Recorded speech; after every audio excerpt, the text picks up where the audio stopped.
Welcome to Home Education Matters, the weekly podcast supporting you on your home education journey.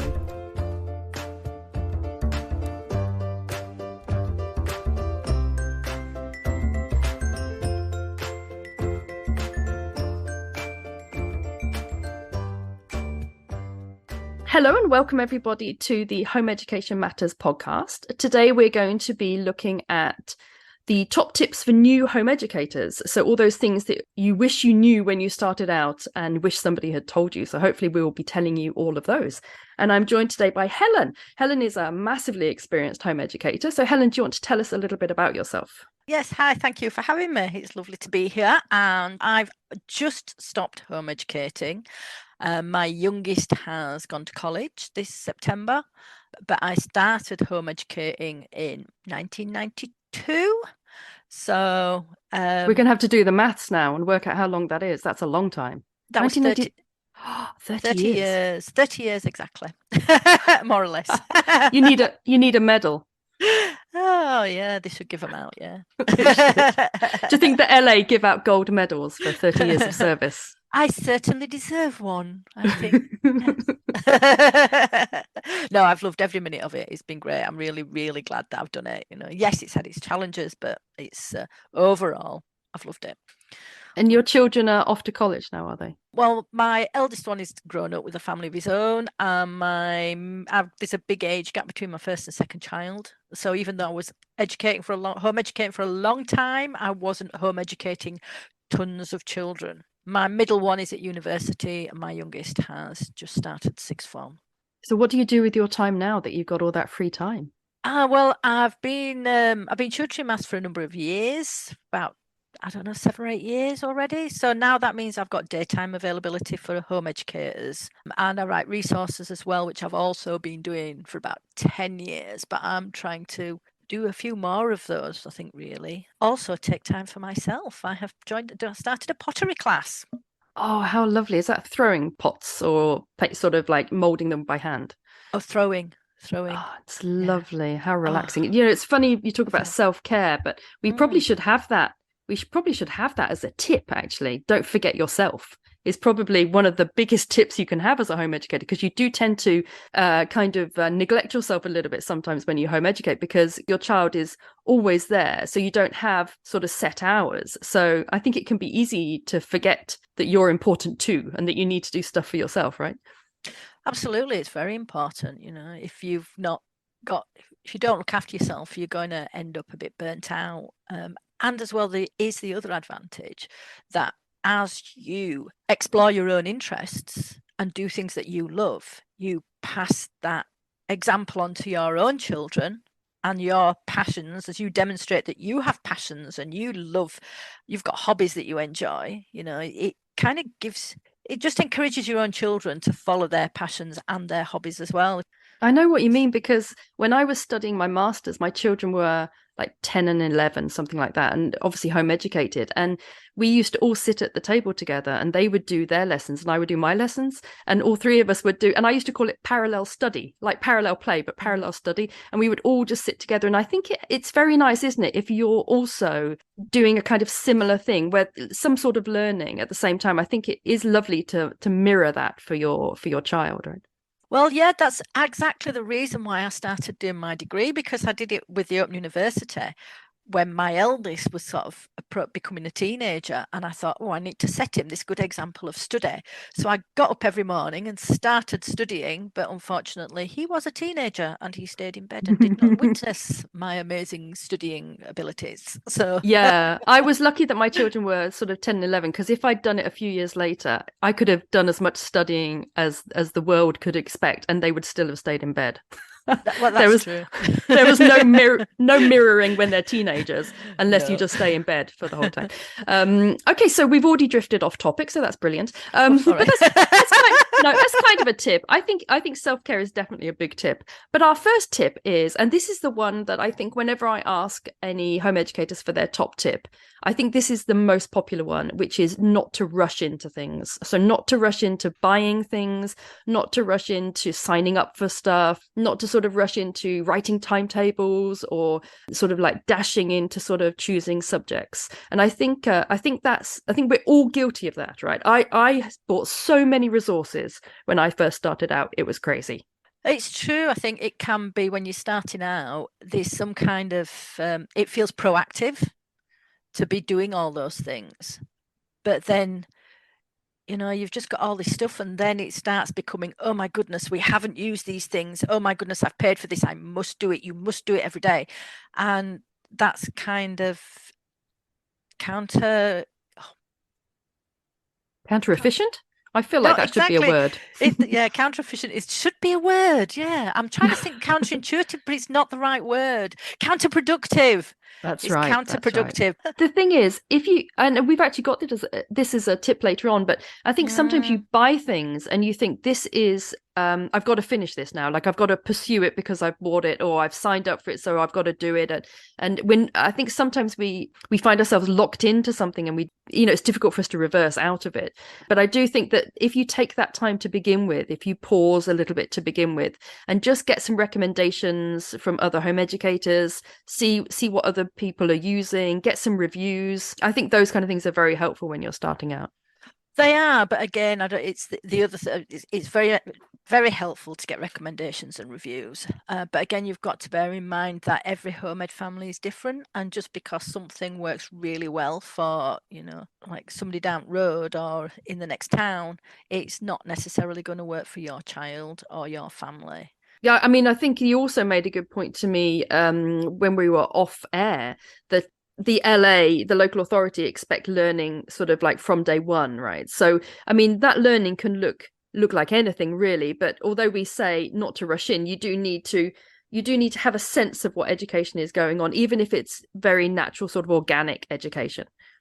Oh, absolutely. I think it's definitely one of the things that I think is really important when you start is to maybe consider different educational styles and philosophies and do some research on what home education looks like for different families and for different systems. But you don't necessarily have to follow any of those systems to the absolute T.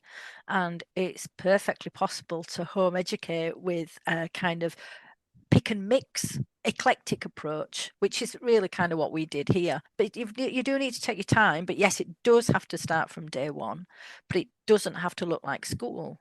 So a lot of the things that families would do during school holidays or at weekends, they can be incorporated and expanded on for education. Things like families watch documentaries on an evening together.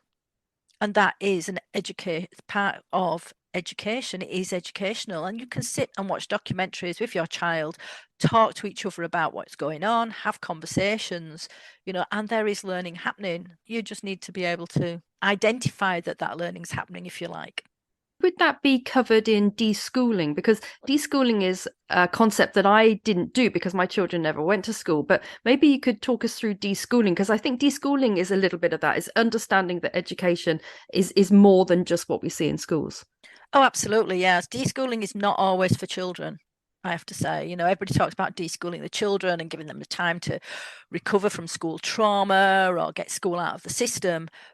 But parents have more often than not been in the state education or formal education system for a lot of years, and it's the parents who need to deschool themselves more than their children need deschooling. And it's not a finite process. I think it's very much an ongoing process for parents. So one of those steps is being able to recognize the learning value in the things that are happening every day, and sort of then taking it maybe a step further, being able to identify, oh, that could go under this skill and in that subject area. It's also having confidence, and a bit of faith that what you're doing and the approach you're taking is right for your child. And I'd also say that part of the deschooling process is definitely observing. That's spending time getting to know your child, getting to know each other, getting to find out what makes them tick. That brings us very nicely onto our next tip, actually, because the next sort of tip is to take some time to get to know how your child likes to learn, what they respond to, taking that time to sort of get to know your child when it comes to how they learn, I think is so vital, isn't it? Oh, it absolutely is, definitely. You want to encourage your children's interest. I think that in one way, what you have is you have the sense that education only looks a certain way because that's what we've seen in school. And then when you home educate, you realize that actually going out to places, when they're playing Minecraft and they're getting involved in all sorts of things with that, there's interests that you can follow there. Yeah, there absolutely are. I mean, I'm not a massive fan of video games, I have to say. It's not something that I am particularly comfortable with. I mean, my kids play them, obviously, but I'm not a massive fan. I have played Overcooked, but I get sent to do the washing up and nothing else. I'm not allowed to do anything else when we play that together. But the whole Minecraft thing, my youngest, he was the right age for that when it all came out, and he wanted to do Minecraft. And I was just a bit like, oh my goodness, you're spending so long on that. It's a video game. What's it about? And then it was suddenly, he starts saying to me, well, oh, Obsidian is this, and this, and this, and this. And I was just like, oh, all right then. Okay. And that's part of my own deschooling process, that kind of, even after so many years, I've still got my own ideas of what is educational and what isn't educational, what's valuable and what isn't valuable. And that deschooling process, like I say, is ongoing because it is acknowledging that my son found something, he learned something in something that I don't consider to be educational. Obviously, Minecraft is educational, and I do know kids can learn all sorts of stuff from playing video games. It's just not my choice of resource. I had exactly the same experience, and this is a classic example of allowing your child to follow their interests, or not in my case, or at least learning that I needed to. Whereas my daughter likes to make reels for Instagram and TikTok and things like that, and I'm not a massive fan of social media. And for me, it was just her sitting on her phone, and I was freaking out and being, oh, she's spending all her time on her phone. And then she would send me these things, and I realized how unbelievably creative they are, and then I tried to make one for myself for my business, and I couldn't make a reel to save my life. And I thought, here's my daughter knocking off these reels 10 times a day. And it's one of those where we're slower than our children, I think, sometimes in realizing what's educational and what's not. So the next tip, and I think this is probably one that incorporates lots of things and is another very big one, is not to try to replicate school at home. And I think this is such a big topic, isn't it? It is, yeah. I think you see that quite a lot, don't you? That people take the kids out of school. Again, it's that whole deschooling thing. It's as if they think they've got to do school at home. They've got to sit down with a timetable. They've got to divide everything up into subjects. And they need to spend as many hours of the day sat focusing on these formal subjects as a school would do. And that's really, and it's too rigid, really. And it's the rigidity of it that is just of no benefit in the end because Yeah. I mean, for me, the two watchwords I always say, the two watchwords for home education are flexibility and freedom. And they're the things that you gain by being a home educator. And if you try to replicate school at home, you're throwing those out of the window and you're trying to do something that you will never be able to match a school at. So it would just be very frustrating. And you're not actually, that's not actually what home education is. Home education is so much more than that. So it's a learning process, isn't it? Realizing that actually you're not going for homeschooling, you're going for home education. Well, that's it. Absolutely. I mean, that's the thing, isn't it? During COVID, everybody was going on about how hard it was to homeschool their kids, but that was because they were given all this stuff from schools. They were still having to follow the school's demands and requirements. And that's definitely not what home education's about. The other thing I think is that a lot of people pull their child out of school for all sorts of reasons, not always academic, but quite often the child will have kind of very negative connotations sort of based around school and around school type work, because it will remind them, it will trigger them, sort of remind them of this experience that was very negative. And so if you then sit your child down at home and expect them to do the same kind of things that they've been doing in this very negative environment, I think it sets you up for failure quite early on. I think you're right, definitely. People do take the kids out of school for all sorts of reasons, and it's usually not academic. It's usually because they're not getting the support they need, or it's because a lot of kids get bullied, or there's a lot of anxiety around school. So if you've got a child, particularly if they're suffering anxiety around school, to bring them home and try to create that environment at home it's not going to help them. You need to focus on the fact that you're at home, that it's home education. And that's not to say that some children don't like structure and some children don't like workbooks, because I know my son thrived off what I thought was very boring, dry things. You know, he liked Kumon maths and all that kind of very sort of black and white workbook scene, and he writes his own timetable. If I don't write a timetable for him, he just writes his own timetable. And some children do like that, but other children don't. And so I suppose it's back again to this idea of getting to know your child and what they respond to. Absolutely, absolutely. My eldest, he came out of school in the 90s, kind of the only information that was available came from like my Education Otherwise newsletter that came through my door every month or so. And it was the ethos at the time was very much autonomous education, and that's what pretty much everybody did. And then, of course, you get the internet and there's more information out there about different styles of home education, different methods of home education, things that have worked for more families. And I had two more children. And so we'd always had this very autonomous approach. But my two younger ones very quickly made it clear that they wanted structure, they wanted a rhythm and a routine to their days. My youngest was always asking, what are we doing today? My daughter, she was always trying to timetable us to within an inch of our lives. I have to say, though, it's fantastic. She really did help me gain some good organizational skills over the years. And Yeah, we learn as much from our children as they learn from us, because I learned the importance of timetabling from my son as well. I always liked this very free life, and he made me realize that how much more effective you can be if you do timetable stuff in. Absolutely, absolutely. But we did have this rhythm to our days, but it was a rhythm that still allowed for flexibility. Yeah, exactly. And one other thing I think that when people are replicating school is they sometimes think, as you mentioned, that you have to do kind of school hours, maybe weekends off, summer holidays off, 9 to 4 kind of thing. And realistically, you can be so much more effective in your learning when you're one-to-one at home that you don't need to do that many hours. I mean, I always say, and I stick to this, my children have never done more than 2 hours a day, with large chunks of the year off when we go traveling. And they've got GCSEs. My son's doing A levels, doesn't do more than 2 hours a day. I think people don't realize when they first take their child out how much more effective you can be in learning when it's sort of that very focused targeting learning. I'm actually a trained teacher, and there's a lot of flim flam in school. There's a lot of havering around and plenaries and starters, and then you obviously have a lot of what I call crowd management, which is sort of classroom management. But there's a lot of messing around in schools that you don't have when you home educate. You can really get to the nitty gritty quite quickly, can't you? Oh, absolutely. I mean, we did things like we did do some, like I said, we had a rhythm and routine and some structure. So we did maths, but we never did more than half an hour of maths every morning, right up until about 6 months before the IGCSE exam, and then we upped it to an hour. Oh, obviously, some days it was an hour and a half or 2 hours or whatever to cover the past paper. But other than that, we just, because you cover so much. And I also kind of, I like the Charlotte Mason approach to short lessons.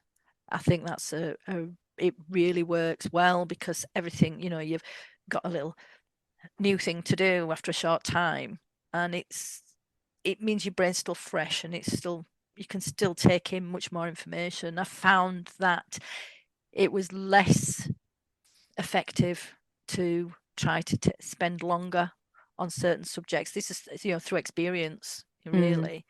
And I think this is another example of different children, right? Because my daughter, if she's dyslexic, and if she's expected to spend more than about half an hour to 45 minutes on one thing, her brain just switches off. She's just not interested. My son, he likes to dedicate anything up to about 3 hours on one thing, and he like deep dives down into each thing. And that's the thing, is everyone will find their own route, and that's the beauty of home education, isn't it? It allows the child to find how they like to study, so when they do go on to university, they know and understand how they like to plan their day, how they like to balance their workload, and how they enjoy studying.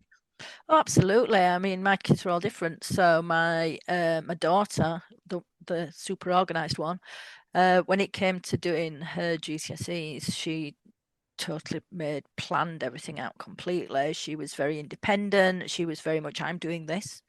Whereas my younger son, he was very much like, like you said, you did parallel studying. I would be working at the table while he was studying, so I'm there to answer his questions.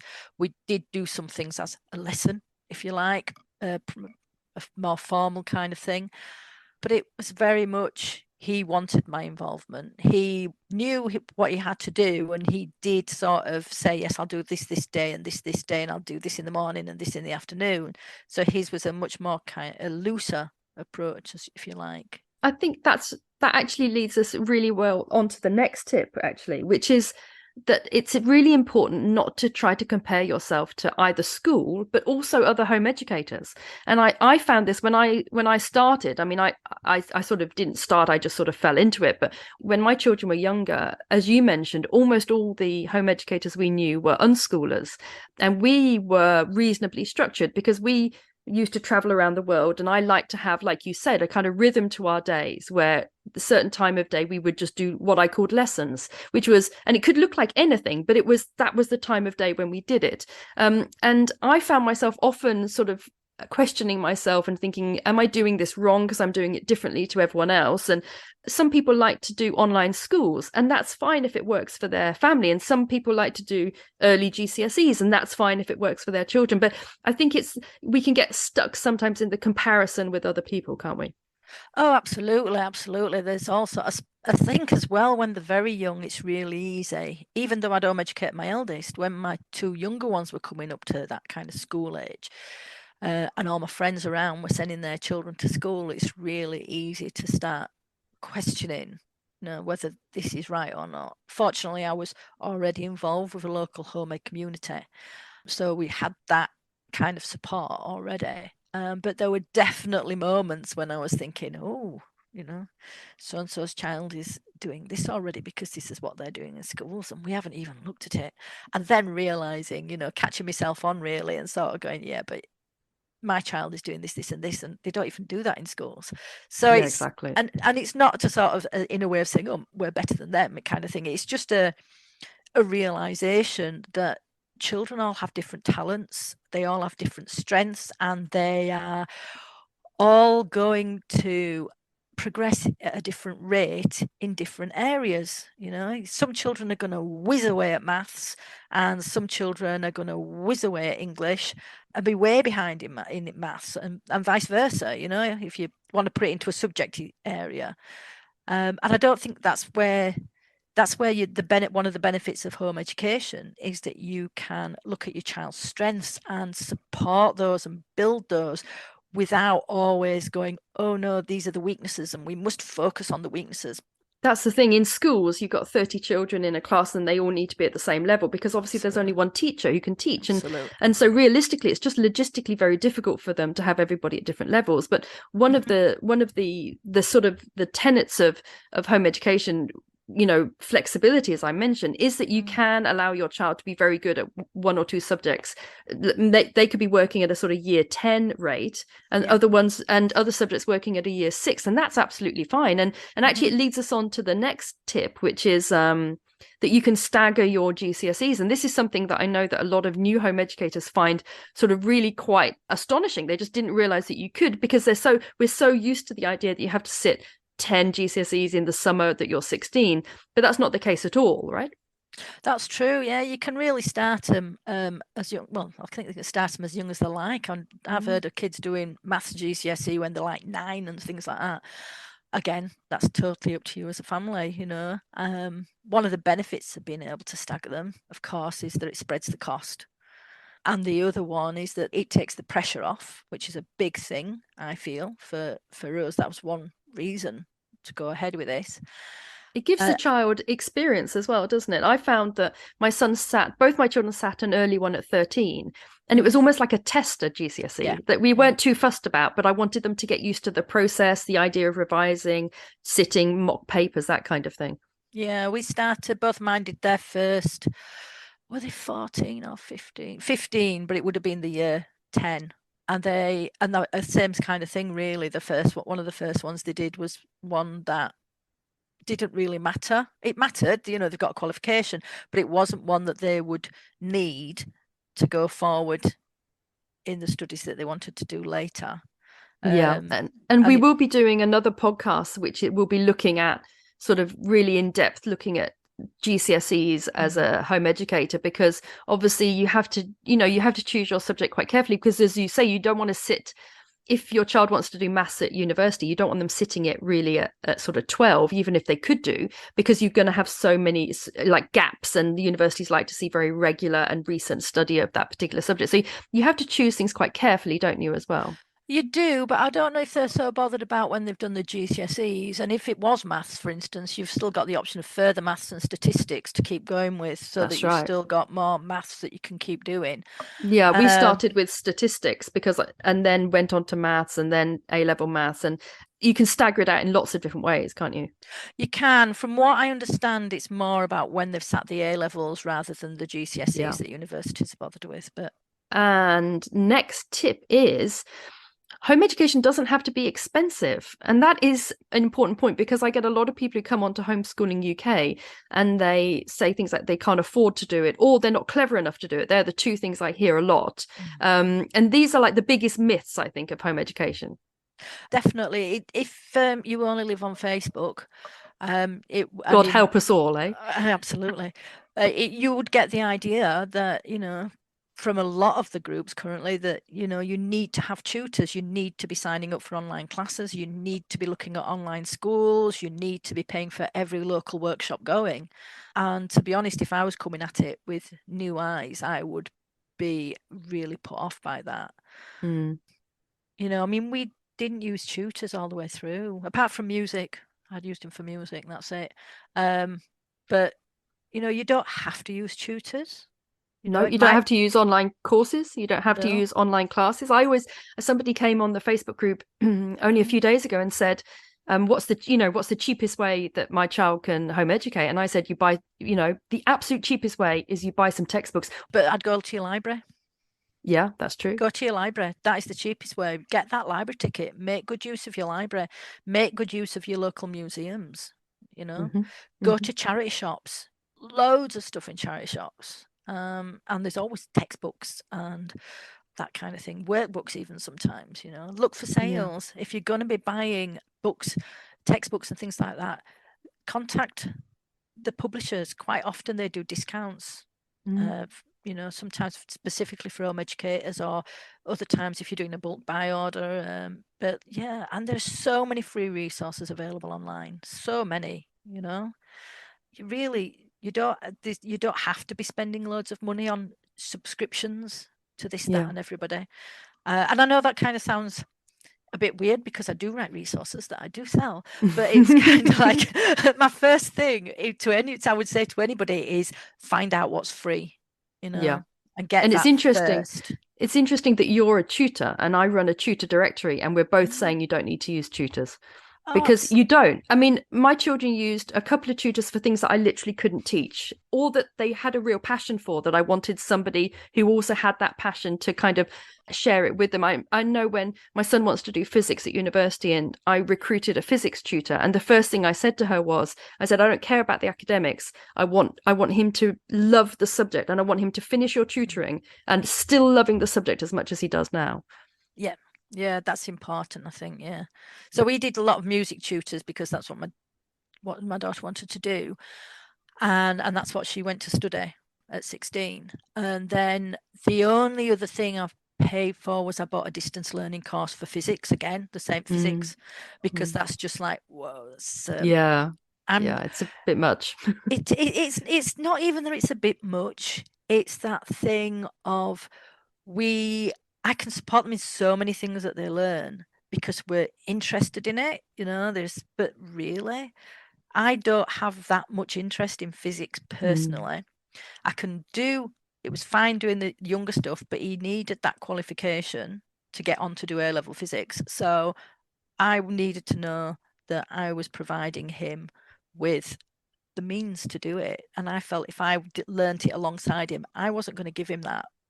He would Yeah. have ended up teaching me. That's it. That's what happened with me with my child with maths. The two Yeah. of us sat down and we were learning maths together, and he ended up teaching me, and I realized I was actually slowing him down by doing Yeah. it with him. And that actually brings me on to the next tip, because we used Life of Fred Maths, which is an American kind of maths books, which are quasi religious, but not so much that it would necessarily put you off if you're secular. But they're very fun stories that you learn maths through very fun stories, and they go all the way up to kind of calculus and stuff. I mean, they're very advanced.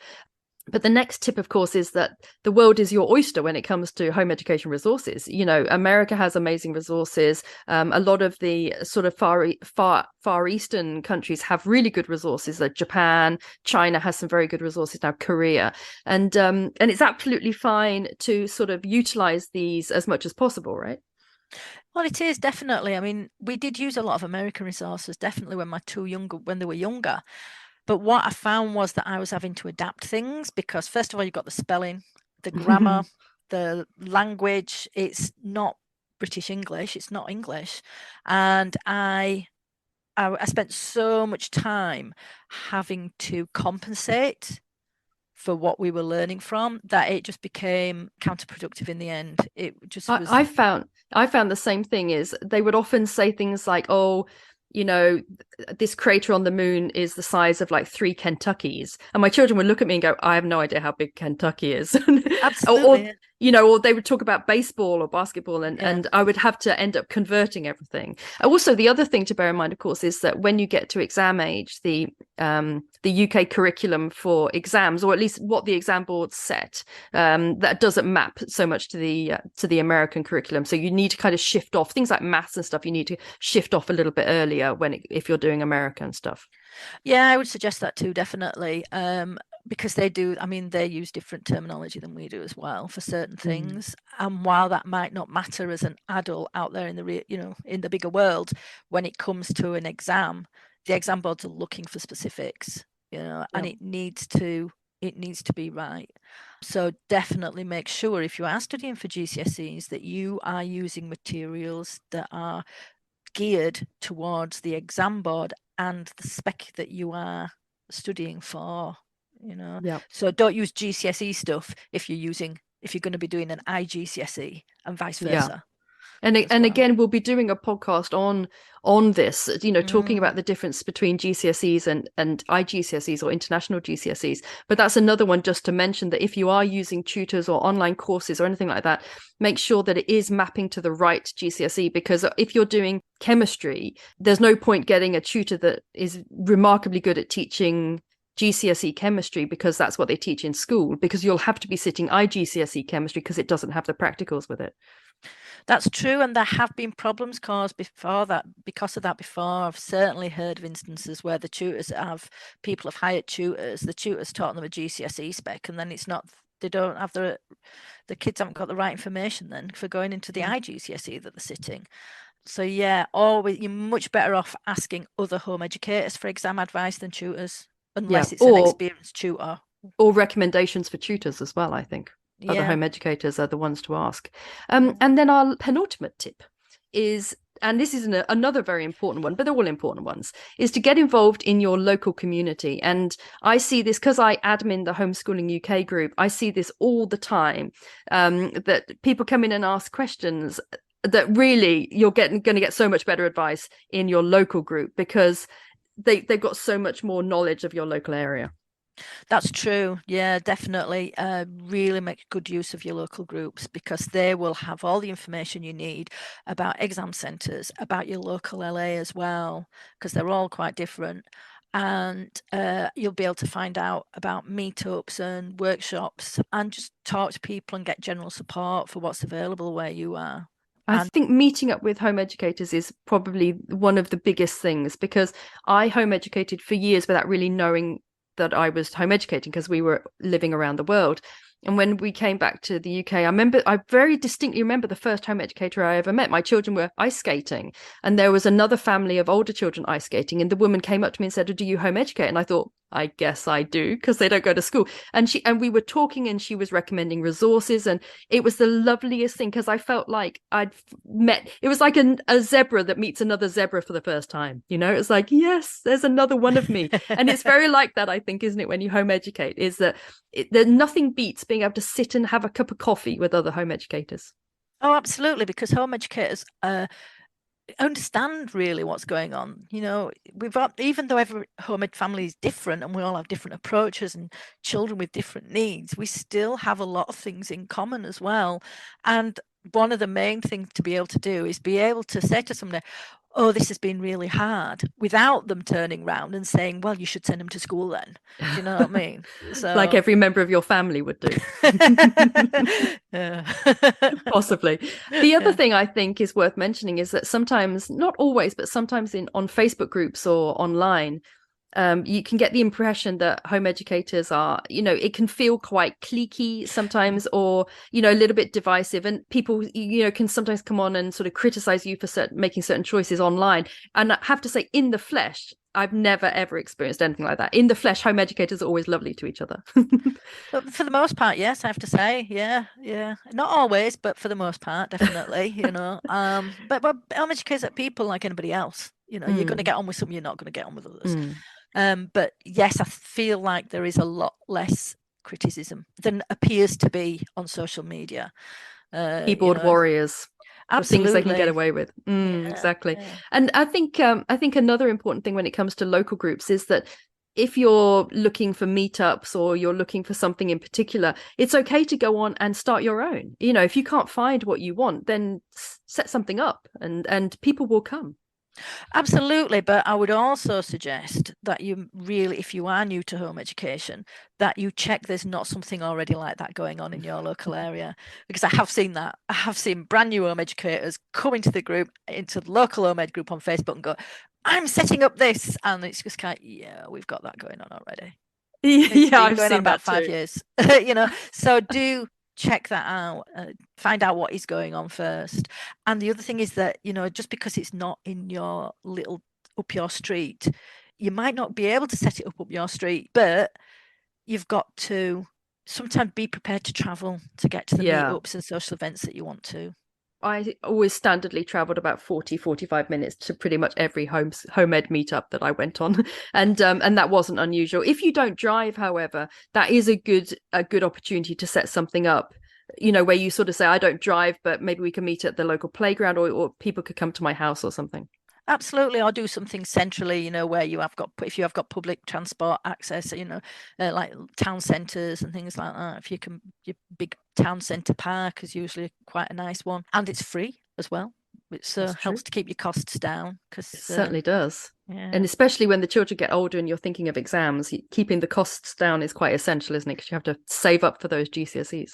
well, absolutely, absolutely. You need to be a little bit selective about what you do take your kids to, I suppose, as they get older, and they become more selective naturally as they get older. To be honest. Yeah, I mean, as we were saying, Helen, luckily as they get older, they spend most of their time in bed anyway, so it's all good. And our last tip today is, and this is something I think that I learned the hard way, I suppose, like you could say, is not to be afraid to ditch things if they're not working, to do 180-degree turns and get out of there. Even if you signed up, even if it's for a year, even if you've paid good money, it's better to lose the money than lose you and your child's kind of time and energy doing something that isn't working. Oh, that's true. That's true. Definitely. Like you say, flexibility is key. Really, there's this thing, isn't there, about curriculum. The curriculum's got to be your guide and not your master. If you are Mm-hmm. using curriculum, kind of thing. Which you don't have Um, to, of course. no, you don't. You don't have to, but you can create your own, can't you? Mm. So whatever it is you're using, any resources you're using, and even if you are a family that has a routine and rhythm to your day, it could just be a simple case of like take the day off. Yeah. You're still going to be learning as long if you've done that deschooling process. You're going to be still able to see the education that's happening around you with your children, even if you are taking time out of your regular routine. I think that's also important, isn't it? Because sometimes you can have planned everything perfectly, and you and your child have decided what you want to learn, and then you start doing it and it just doesn't work for some reason that day. And it's okay to just bin it off and go and have a hot chocolate and a biscuit somewhere, and then come back another day and either come back to that thing again and with fresh eyes, or just come back to something else. Absolutely, absolutely. The only time really that you need to be a bit more insistent or persistent actually is when you're studying for those exam specs, because that is the only time really that it actually matters that they've got that piece of information there, because they are going to be tested on it. The rest of the time, there are no tests. Nobody's going to test you at the end of the week to see what you've learned. And even if Only your mother-in-law. Yeah. And even if you do have tests as part of your home ed, some people like to do spelling tests and things like that, then it's kind of, that's okay. But nobody's going to say out to you if you just decide not to do your spelling test that week, or whatever it is you do. It's your child's education, it's your family's experience, and it's your choice. And I think that takes us back to something you said right at the beginning about confidence. And it's this idea that we need to be sort of confident enough to go with our intuition about when something is working, when we need to take a break. My daughter is doing exams. She's sort of in the middle of her GCSE study, and she's just taken 4 or 5 months off. All study, all kind of what I call, in inverted commas, lessons. And she's obviously still been learning, she's still doing the reels that I mentioned and things like that. But we took quite a lot of time off for us. That's the longest she's ever had off kind of, home education as such. It's the longest she's ever had off that since she was a very young child. And it was because her kind of mojo had gone, her motivation had gone, and we've just gone back to it now a couple of weeks ago, and her maths has massively improved, even though she hasn't done any. It's so interesting. Yeah, because she will have been doing maths in real life. She will have been doing maths every day. If she's making reels and videos and things like that, there's maths involved there with numbers and times and all that kind of thing, and video editing. And if she's buying and spending money, there's maths involved there. If she's creatively crafting things, you've got measuring, you've got loads of things going on mathematically. Same with baking. There's so much maths in real life. I think the other thing I found, which I wish I'd known earlier, like a lot of these tips actually, is that the happier your child is, so the more relaxed, the less stressed, the less anxious, they will just learn better. They will love their learning more. They will learn, they will retain what they've learned, and everything just becomes easier. It's like oiling the process, I think, when your child is just happier and less anxious. And that's why it's so important, I think, to take that time to focus on those things first, especially if you've taken your child out of school for a negative reason. Absolutely. I think the best way to try and understand that as a parent is, again, part of the deschooling process, is to start observing how you learn and when you learn, and look at your own self and what's going on there. So you might not be sat down learning GCSE maths, but you might be learning how to knit or something like that. I've been knitting for years, but I'm learning how to knit a sock. Okay. So I am learning, and I'm watching what I'm learning, because you think, oh, knitting, you've been doing it forever, you know how to knit. But that process of making this heel turn and this toe and the grafting is all new to me. So, I'm watching myself, how I'm learning, how many times, do I have to unpick it? What's my attitude to all this? So these are things that help me then to help my children. Yeah. Like. I'm learning Spanish at the moment, and if I'm tired, or if I'm stressed, or if I'm a little bit miserable, or if I feel that I'm not doing very well at it, I just don't want to do it. But when I feel that I'm doing well at it, that I've got time, that I'm relaxed, that I'm not being pressured to do it, that I haven't set myself sort of weird deadlines, I find I naturally do it and I enjoy it. And I think that is indicative of our children as well. Oh, I think so, definitely. It's not just about the process of learning. It's kind of things like finding out what's your best time of day to learn. Watching your child, when is their best time of day to learn? Which will change as well, right, as they get older. Oh, definitely. Yeah. I mean, we always did have kind of tried to do mornings, focused together in the morning doing learning. And that's not always been book learning. A lot of it has been very sort of hands-on practical learning, especially when they were younger. But we were together, a lot of read alouds and things like that. And then in the afternoon was much more for their personal projects, free play, whatever they wanted to do. And it meant I had some time to do things that I wanted to do too, as they got older and needed less supervision. So we've kind of tried to do that, really. And that came about because it made for a better day if we started together in the morning. And again, that was through experience. Yep, finding what works for you and what works for your family. Absolutely, careful observation, and then we become experts experts on our children, don't we? When you home educate, you just, because you spend so much time together, and you spend so much time, as you say, just kind of like seeing what works, what doesn't work. You become complete experts at them. You go on Mastermind and answer questions about your child. You know everything about them. My specialist subject is. Yes, it sounds a bit weird, but it's true, right? Totally. I get that. So I think that's it for today. I think we've whistle stopped through all those tips. There's a lot there, and we will be doing other podcasts where we sort of deep dive down into some of these, particularly things like exams. We're also going to be doing some where we look at different approaches to home education, like unschooling and flexi schooling, or structured schooling and stuff like that. So do keep an eye out for other podcasts that we'll be doing on some of these tips, going into a bit more detail. But for now, I just want to say thank you very much, Helen. Having a 30 plus years experience in home education is a very awesome thing, and I will be getting your medal in the post to you, because you definitely deserve one. Thank you very much. I'll keep my eyes open for that.